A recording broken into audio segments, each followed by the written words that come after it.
I'm just shocked that they haven't sorted out the defence. But I look at it from their point of view. I know what they're doing as a business. That's what they're doing. They're waiting until next summer. Then they're going to spend on that. Now, I detest their business plan, the way they're doing it. I'm not condoning it in any way, but I'm just giving you their point of view. That's how they see it.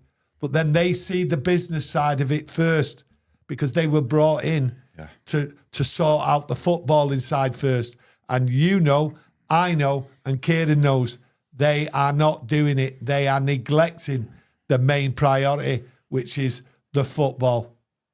But hey, you know, I thought they had a really good window last summer, and that's why I was really optimistic going into this window.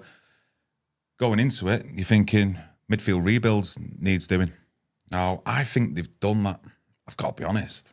Santos, Tillemans, Baleba over the line.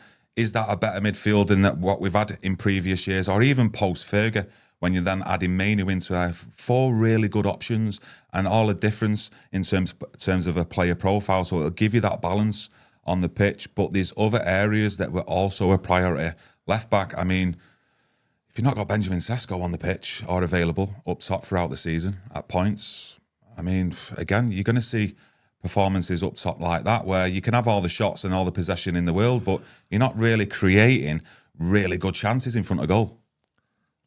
Look, and I don't want to repeat myself, go on and on and on, but I turned around the other day and I said, all the PR we're being given is now just an absolute joke, to be honest with you. And I did call out the PR, the harmony in the squad. Everyone's getting on. It's the best it's ever been. It can't be the best it's ever been, because you wouldn't have got them players going out there performing like that. Mm. You would not get the players going out there like that. They would have been running out there. If all this PR were being given, they would have run out there full of energy, closing down, fighting for every ball, and they didn't do that. So there's something wrong. There is definitely something wrong going on in there. And it's poor what was there on Saturday. Now, can they recover? Can they get it together? But there's something in there festering.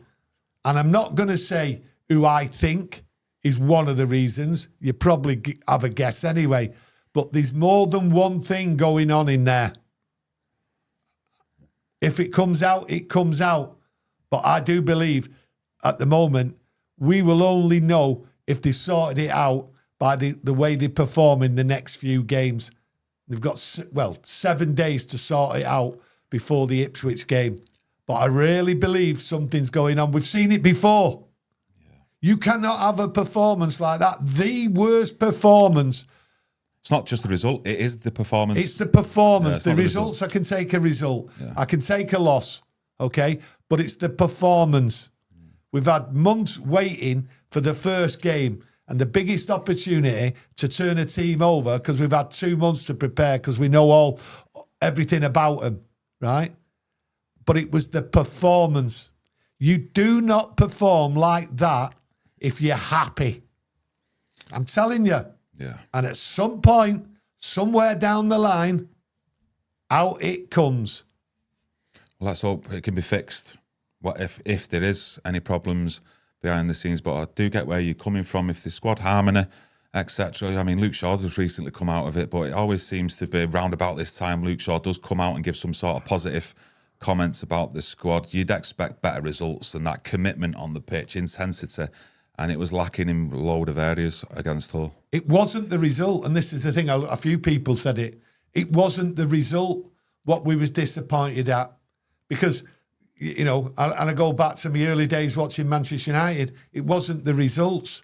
You know, what you wanted and what you seen was players who weren't good players.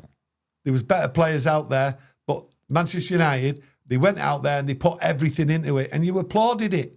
And you went out, you didn't moan or anything, because you'd seen your team go for it. They give everything they had. Well, we didn't see that. How can you not see? This is the question. How can you not go out there full of intention to fight and battle for the first game of the season against the team what's just come up and against the team, you know exactly how they play.